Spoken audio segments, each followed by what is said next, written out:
Kalau ya.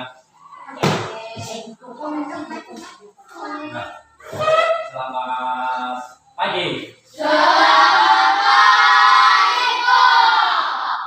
Gimana kabarnya?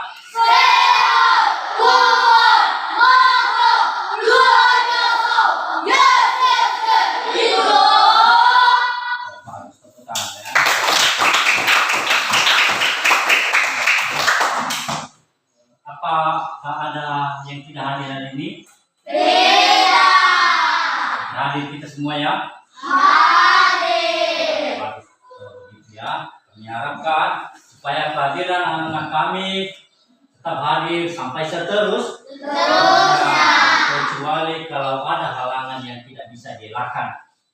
Kalau tidak ke sekolah, tidak hadir sekali saja ke sekolah, berarti mata pelajaran itu tidak diulang lagi. Maka sekolah kami akan ketinggalan mata pelajaran yang tidak hadir di sekolah. Baik, sebelum kita masuk pada mata pelajaran kita bernyanyi dan berdoa dulu ya. Siapa yang bisa memimpin kita? Ya, silakan maju ke depan.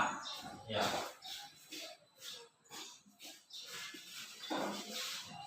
Hadirin semua. Dari Sabang sampai Merauke, tiga ya. Dari Sabang sampai Merauke, berjaya pulau-pulau, sambung menyambung menjadi satu, itulah Indonesia. Indonesia tanah airku, aku bernyanyi padamu, menjunjung tanah airku, Indonesia.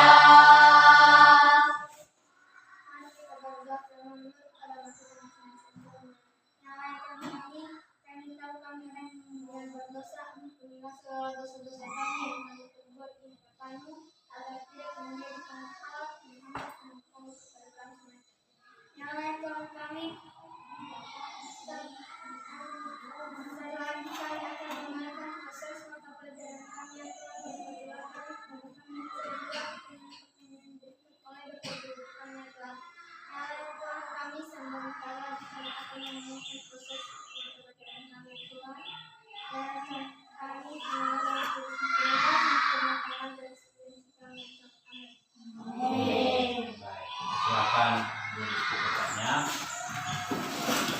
Kita kasih kelas sama mereka ya. Baik. Untuk pagi ini, untuk hari ini kita masuk dengan berpikir secara komputasional. Apa? Berpikir secara komputasional. Ya, berpikir secara komputasional. Dengan tujuan pembelajaran, ya, tujuan pembelajaran kita ada dua. Ya. Yang pertama, memahami kecerdasan berpikir secara komputasional. Berarti kita harus memahami nanti apa dasar itu berpikir secara komputasional. Dan yang kedua, menggunakan 4 pilar berpikir secara komputasional. Jadi ada 4 pilar nanti. Ada pilar, ada dasarnya.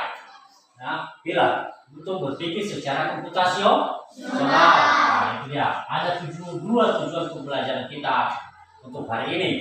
Ya, jadi sebelum Bapak jelaskan itu apa komputasional, bagaimana cara berpikir, atau bagaimana tujuan pembelajaran kita untuk hari ini. Jadi kita simak video dulu ya. Kami ajak anak kami untuk menyimak video ini dan bisa nanti tahu apa itu tujuan pembelajaran kita yang baik ke satu dan yang kedua. Kami ajak anak kami untuk pengenalan computational thinking. Hai mengikuti dengan teman-teman, baik ya. coba tebak apa Memahami dengan baik. artinya computational thinking atau berpikir komputasional? Adakah yang bermata jeli dan melihat kata komputasional di sini? Jadi mungkin ada hubungannya dengan komputer ya? Iya, betul sekali. Jempol buat kamu yang sudah menebak dengan benar. Berpikir komputasional adalah proses berpikir untuk menyelesaikan masalah dengan efektif dan efisien. Dalam ilmu komputer, proses berpikir ini dilakukan sebelum mulai menulis coding atau pemrograman. Jika sudah direncanakan dengan baik, maka coding yang ditulis akan sesuai dengan kebutuhan dan dapat diselesaikan dengan cepat dan tepat. Tapi ternyata berpikir komputasional juga bisa dilakukan tanpa komputer dan tanpa internet loh. Malah sebenarnya kita pun sudah menerapkannya dalam kehidupan sehari-hari, mulai dari mengusut gigi, mencatat ringkasan pelajaran, hingga menyiapkan tas untuk sekolah besok. Wah, kalau kita sudah bisa menerapkannya setiap hari, berarti kita semua sudah mahir loh. Belum tentu. Contoh-contoh tadi kan menerapkan berpikir komputasional pada masalah yang sederhana.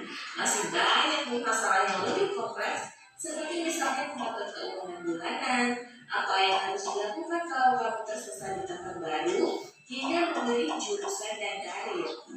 Lalu yang lebih penting lagi, ketika kamu dewasa nanti, kamu akan menghadapi era industri 4 dan bahkan 5. Di sini kamu perlu kecepatan untuk memanfaatkan dunia digital, mulai dari mencari dan memilah informasi yang kamu perlukan, hingga menggunakan informasi itu untuk membuat keputusan penting dalam hidupmu. Menghadapi masalah kompleks kehidupan di masa sekarang dan masa depan ini mirip seperti merencanakan coding yang sudah dibahas sebelumnya. Kuncinya adalah memahami masalah dengan tuntas dan mencari cara menyelesaikan yang efektif dan efisien. Nah, kalau begitu, bagaimana agar kita bisa berpikir komputasional? Sekarang kita bahas ya, 4 landasan dari berpikir komputasional. Yang pertama, dekomposisi. Dekomposisi artinya membagi masalah kompleks ke bagian yang lebih kecil agar mudah diselesaikan. Misalnya, kamu ditunjuk jadi ketua panitia lomba 17-an. Maka, untuk memudahkan pelaksanaan, kamu bisa menunjuk panitia bagian acara, konstruksi, publikasi, keamanan, dan lainnya. Yang kedua, pengenalan pola. Artinya mencari kesamaan dan pola di antara bagian-bagian masalah kompleks yang sudah dikejar. Misalnya, kamu tidak melipat dan menyimpan jemuran di rumah, maka kamu perlu bisa mengenali jemuran milik ayah, ibu, kamu, adik, dan milik bersama seperti spray, handuk, dan lainnya.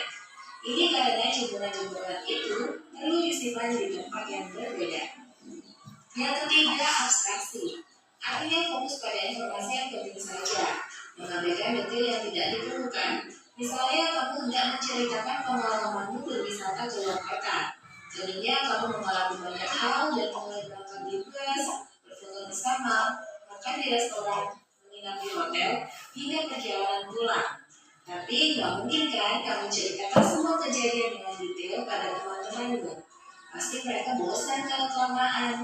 Jadi kamu harus hindari beberapa kejadian yang menarik saja untuk diceritakan pada teman. Yang terakhir, algoritma. Artinya membuat langkah-langkah penyelesaian atau membuat aturan yang diikuti untuk menyelesaikan masalah. Misalnya kamu diberi daftar belanja di supermarket oleh ibu. Ada minyak goreng, telur, roti, sayur, dan kopi. Lalu kamu harus buru-buru karena ibu sudah mau memasak dengan minyak goreng itu. Nah, kalau seperti ini, satu cara yang efisien misalnya mulai dengan mengambil barang yang paling dekat dari pintu masuk, hingga terakhir yang paling dekat dengan kasir. Nah, itu dia 4 landasan berpikir komputasional yang perlu diterapkan untuk memecahkan masalah yang kompleks. Lalu berikutnya, apakah ada cara untuk mengasah kemampuan berpikir komputasional? Tentu ada. Selain bisa coba kamu terapkan ke masalah sehari-harimu, kamu bisa juga latihan soal untuk mengasahnya. Misalnya, gurumu akan memberikan soal-soal computational thinking di mata pelajaran matematika, bahasa Indonesia, dan IPAS dalam kurikulum mereka. Selain itu, kamu bisa ikut tantangan Bebas Indonesia juga. Yuk coba simak satu contoh soal computational thinking. Dalam bis studi wisata, ada 3 kelompok anak berbeda. Bis berhenti pertama di restoran, lalu hotel, dan terakhir di museum. Hanya ada satu tempat penyimpanan koper di samping bis, yang hanya bisa dibuka dari satu pintu. Sopir bis ini mengatur koper-koper penumpang hingga mudah dikeluarkan. Lalu supir bis menentukan urutan memasukkan koper-koper itu ke dalam tempat penyimpanan. Pertanyaan, koper kelompok anak yang mana yang dimasukkan terakhir? A. Anak yang ingin pergi ke museum. B. Anak yang ingin pergi ke restoran. C. Anak yang ingin pergi ke hotel. Atau D. Yang mana pun boleh. Soal ini diadaptasi dari challenge. Itu dia ya. Berpikir secara komputasional tadi, mungkin secara apa udah kasihnya di atas tadi, apa itu berpikir secara komputasional. Apa tujuan pembelajaran kita tadi ada dua. Berarti kita udah tahu apa itu dasar berpikir secara komputasional dan ada 4 pilar secara berpikir komputasional. Baik, kami tanya sekarang untuk anak kami, bagaimana itu dengan cara berpikir komputasional? Nah, ada yang tahu? Itu berpikir secara komputasional. Ya, bagus. Kami minta untuk si Sirais ya, apa itu berpikir secara komputasional? Berpikir komputasional adalah cara berpikir seperti komputer untuk menyelesaikan masalah dengan langkah-langkah yang rapi dan mudah. Ya, silakan duduk. Terima kasih. Kita terus bersama. Yang tadi berpikir secara komputasional, berarti dia sudah menyimak kali apa itu berpikir secara komputasional. Dan yang kedua, tujuan perjalanan yang kedua yang tadi yaitu adalah 4 pilar. Nah, kita harus tahu 4 pilar berpikir secara komputasional.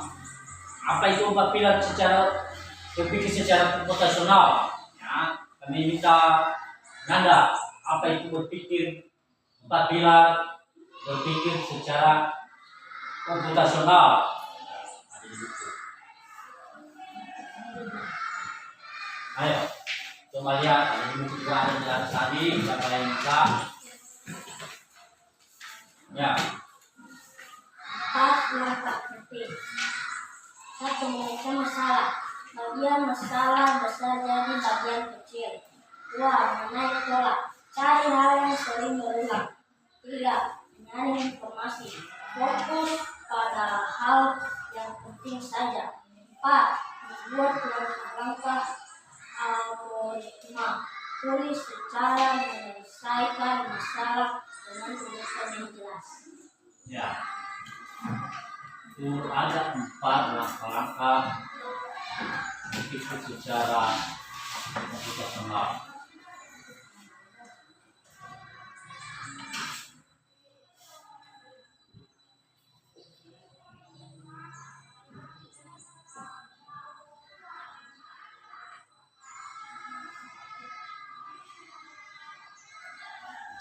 Ya, berpikir secara komputasional tadi ya.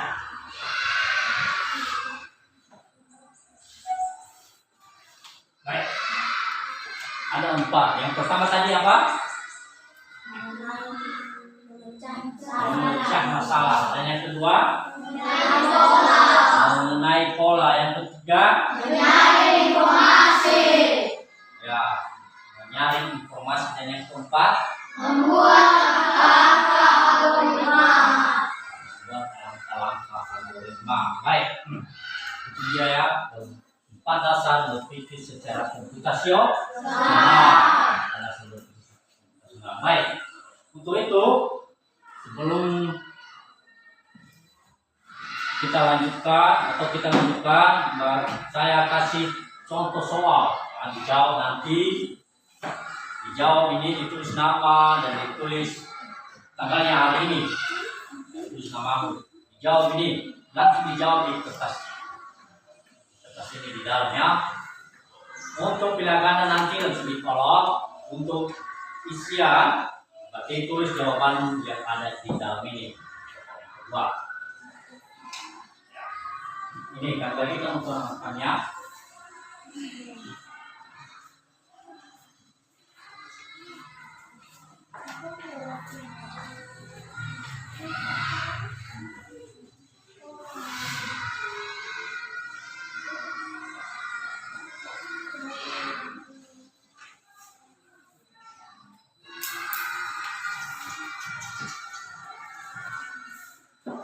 sebelum dikerjakan dari hasil berpikir secara komputasional yang tadi ini, apakah ada yang perlu dipertanyakan yang masih kurang dimengerti? Ada? Tidak ada, bisa dikerjakan tugasnya ya.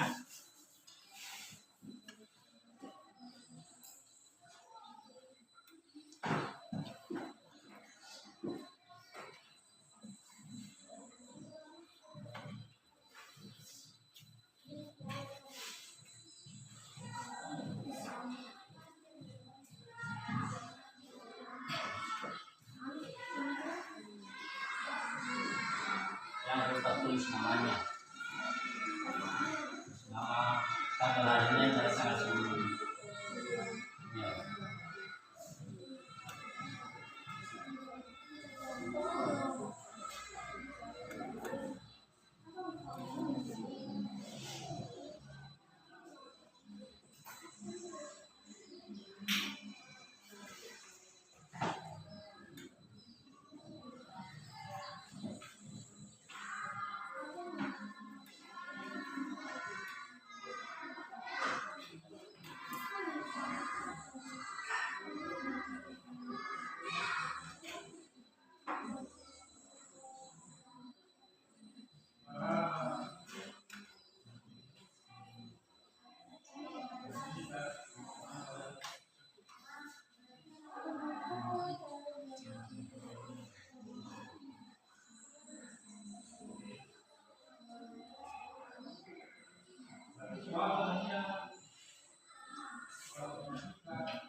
Ada yang udah siap? Ada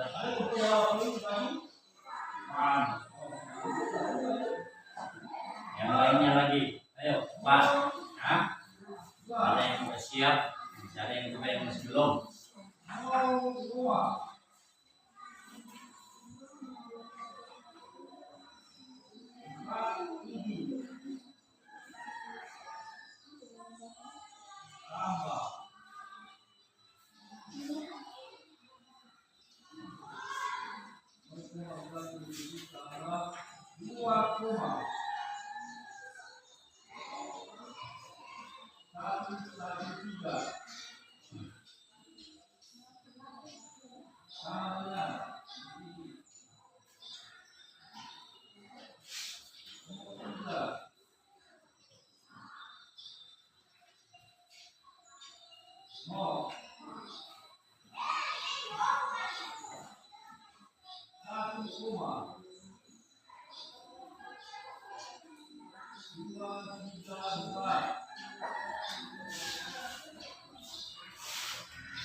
Oke, boleh dikumpulkan. Siap kan? Sudah siap kan? Sudah, oke, bagus. Dikumpulkan ya. Bukan Anda, kumpulkan.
Baik, untuk anak-anak kami semua,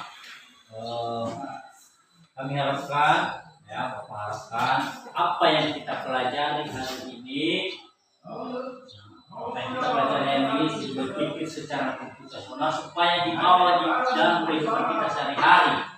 Ya, kami harapkan anak kami bisa memahaminya. Jangan lupa apa itu berpikir secara komputasional, dan ada 4 pilar dasar tadi. Berpikir secara komputasional yaitu memecahkan masalah, mengenali pola, mencari informasi, dan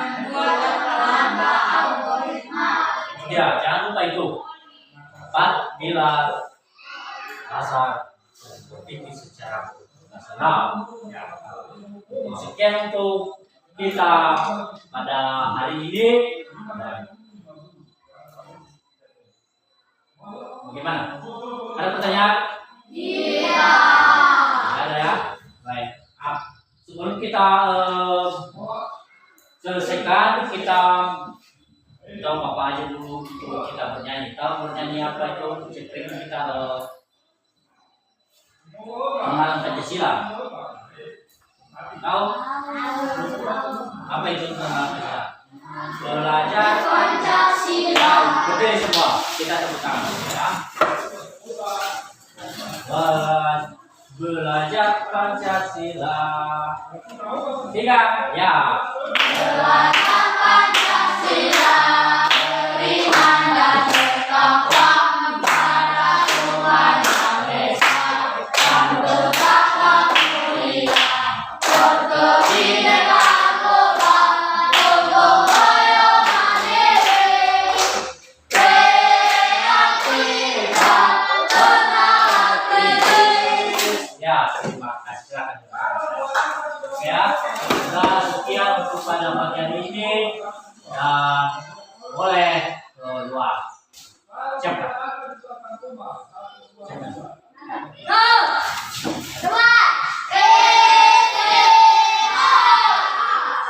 Ya, boleh keluar.